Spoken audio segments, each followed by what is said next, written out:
Let us now discuss the most important topic, which is dielectric polarization. Here you can see the diagram.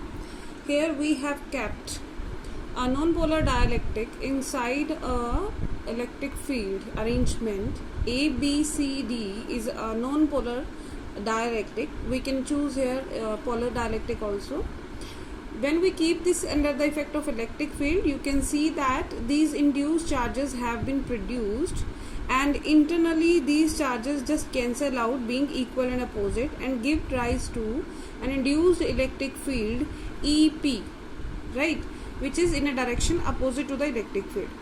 Initially we can see that when positive and negative electric field, when we apply the electric field, these dipoles have been created.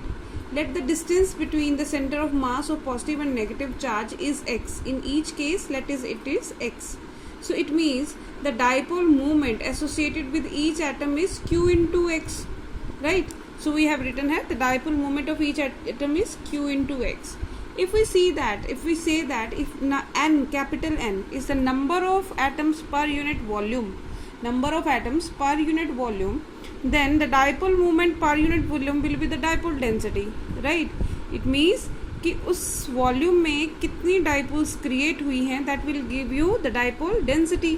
So P can be written as N into small p. Small p is here Q into x. So P is equal to N Q into x. So this is our dipole density, and this dipole density is actually having the unit of what? Unit of surface charge density. Let us prove this. P is the dipole moment density. N is a number, Q is the charge, dipole moment per unit volume. So Q is measured in coulomb and X is measured in meter. Per unit volume for that per meter cube. So we get coulomb per meter square, or this is equal to sigma I. It means that dipole moment density is equal to the charges induced. How many charges have been induced on applying the external electric field?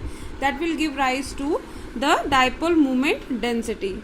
Now let us consider the effective field of polarization E is given by E naught minus EP. This we have already discussed in previous chapter, that when some induced electric field is produced, the net will be given by E naught minus EP. Now we know that also EP is equal to sigma I upon epsilon naught. Why this is so? This is between the plates of the capacitor. You might remember that when we have derived the formula, that electric field between the plates is given by, infinite plates is given by sigma by epsilon naught. So we put here sigma I by epsilon naught, and sigma I is actually equal to what? Equal to P. So we put here P by epsilon naught. Since P is directly proportional to E, so we can write P is equal to chi epsilon E. Here chi is the susceptibility of the medium, epsilon is the absolute electric permittivity of the medium, and these have been taken just to make it physical quantity dimensionless, right? Now we know that E is equal to E naught minus P by epsilon, and putting the value P chi epsilon E by epsilon, epsilon से epsilon cut out, E is equal to E naught minus chi E. Taking this chi E factor that side, so that becomes E plus chi E is equal to epsilon naught, and this is E 1 plus chi is equal to E naught. From that E naught get divided, and that is equal to K. So 1 plus chi is equal to K, and this is the very important relation, which is the relation between the susceptibility and dielectric constant. So what we have done in this topic, firstly we have find out the dipole moment of individual atom, then we find out the dipole moment per unit volume, right? That comes out to be equal to sigma I.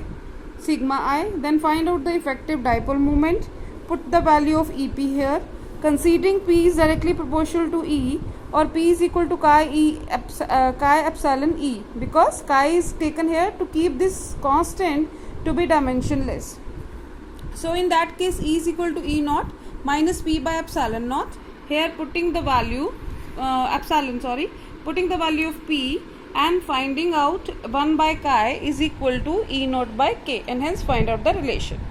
That's all about the dielectric polarization.